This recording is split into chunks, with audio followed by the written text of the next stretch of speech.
Selam dostlar, necəsiniz? Bugün sizinle beraber Brawl Stars videosu çəkəcəyik. Birinci dostlar görməyə tıxatdım, baxın. Lali. Niyə kəsmamı siz yazalım.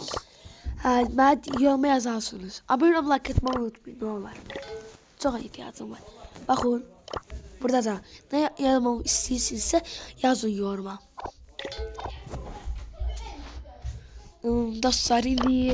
Dostlar. Bir yaxşı karakterdi, pis karakterdi. Yoruma yazın de.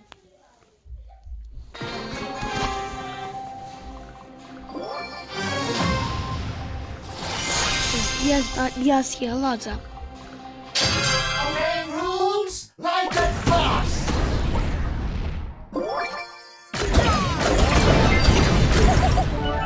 Let's make this an unforgettable moment.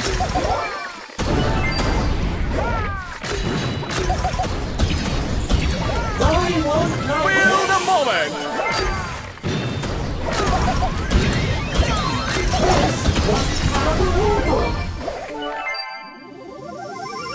This will be a great day. Time for some real action!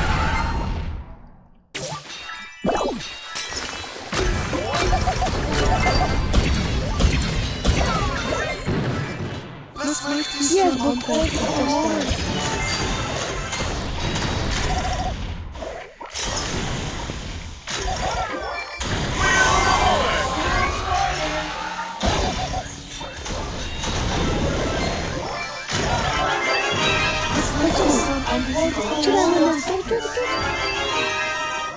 Canım bana ben sigorayım. Yes, everyone. Bakın ben sigorayacağım. Feel the moment! Time for some real action! Throwing one darkness. Yine başlayacağım.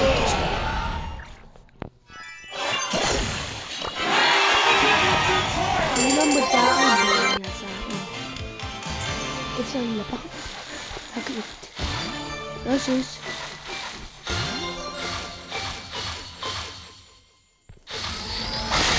Ay dostlar. Bir aşağı böyle bu tarafa aşırabilirsiniz.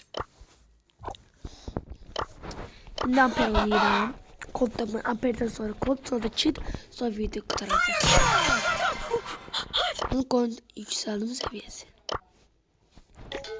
Anladın dostlar. Bana 15 seviyeler. Ay. Satışım var. Tamam sen alacağım beni gözüm.